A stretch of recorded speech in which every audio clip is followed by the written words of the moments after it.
रेहाना और रवि की शादी के वक्त रवि के पास कुछ नहीं था।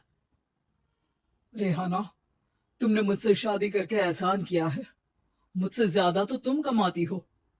अरे तो क्या हुआ, एक दिन आएगा रवि कि तुम खूब पैसा कमाओगे। मुझे तुम पर पूरा विश्वास है। रवि और रेहाना खुद को स्टैंड करने के लिए पूरी मेहनत करते। रेहाना, मैं नौकरी नहीं करना चाहता हूँ। तो कोई बात नहीं, मैं नौकरी करके घर चलाती हूँ, तुम बिजनेस सेट करने की कोशिश करो। एक दिन। रेहाना, तुम जानती हो, मैंने जो विज्ञापन बनाने वाली कंपनी खोली थी ना, उसे बड़ी ब्रांड का ऑफर आया है। अब हम लोगों के दिन प्यारे न्यारे हो गए हैं। मैं जानती थी रवि कि एक दिन तुम सेटल हो जाओगे। रवि का काम अच्छा चल जाता है। एक दिन वो रेहाना से कहता है, रेहाना, अब हम लोगों का बच्चा भी हो गया है। बहुत छोटा है वो। उसका ख्याल कैसे रखेंगे हम? कैसे क्या, मैं गांव से माँ को लेकर आ जाती हूँ। नौकरी से हाफ डे ले लिया करूंगी।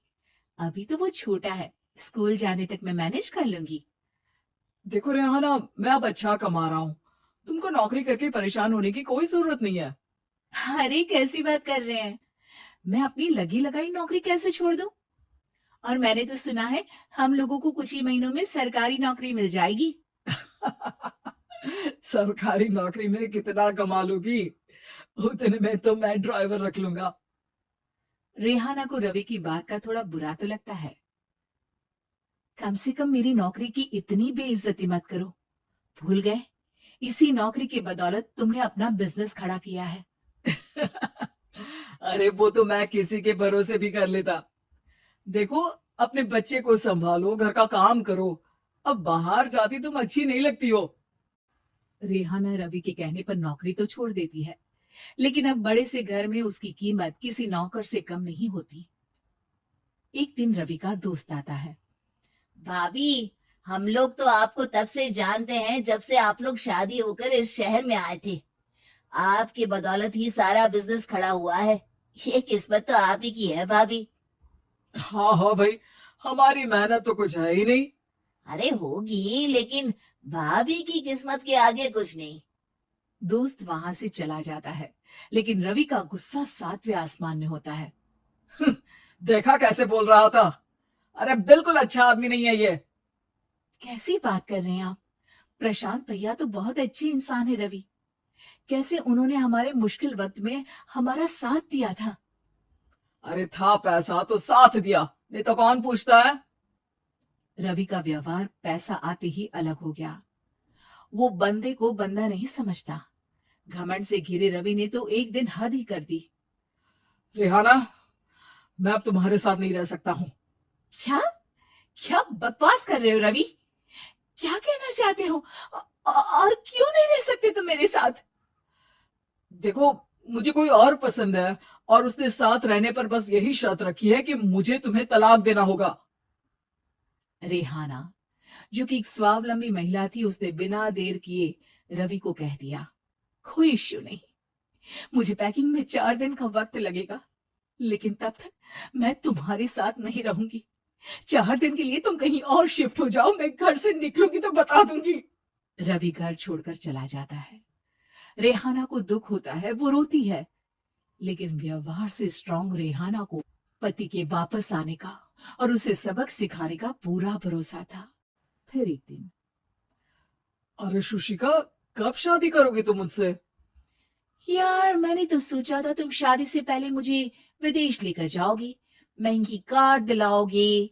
अरे सब दिला दूंगा, लेकिन पहले मुझसे शादी तो कर लो। हाँ हाँ, क्यों नहीं। मैं कुछ दिनों के लिए अपने मम्मी पापा के पास जा रही हूँ और लोगों से अपनी शादी की बात करूंगी। अरे शुशिका, कैसे रहूंगा मैं तुम्हारे बिना? अब तो शादी होने वाली है हम लोगों की। शुशिका रवि को छोड़कर चली जाती है। रवि घर आता है, जहां रेहाना को ना पाकर उसे सब अजीब लगता है। घर तो रेहाना के बिना कुछ नहीं है। बच्चे की याद भी आ रही है। चलो एक वीडियो कॉल कर लेता हूँ। रवि रेहाना को वीडियो कॉल करता है, लेकिन रेहाना फोन नहीं उठाती। रात को सोते वक्त मन कर रहा है मुन्ने को गले लगा लूं। चलो कोई ना, शुशिका से शादी के बाद मेरे और भी बच्चे होंगे। अगले दिन रवि ऑफिस जाता है, जहां टीना खड़ी होती है। सर, आपने अपने नए ऐड के लिए मॉडल की रिक्वायरमेंट डाली थी ना, मैं उसी के लिए आई हूँ। रवि टीना को देखकर खुश हो जाता है। अब शादी हो गई है तुम्हारी? नहीं सर, बस अच्छा सा हैंडसम और अमीर लड़का देख रहे हैं मेरे मम्मी पापा।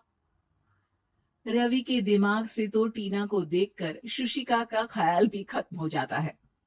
अरे यार, ये लड़की मिल जाए कितनी सुंदर है। शुशिका तो इसके आगे कुछ नहीं है। अब क्या तुम्हें ऐसा नहीं लगता कि मुझसे मिलकर तुम्हारी ये खोज खत्म हो गई है?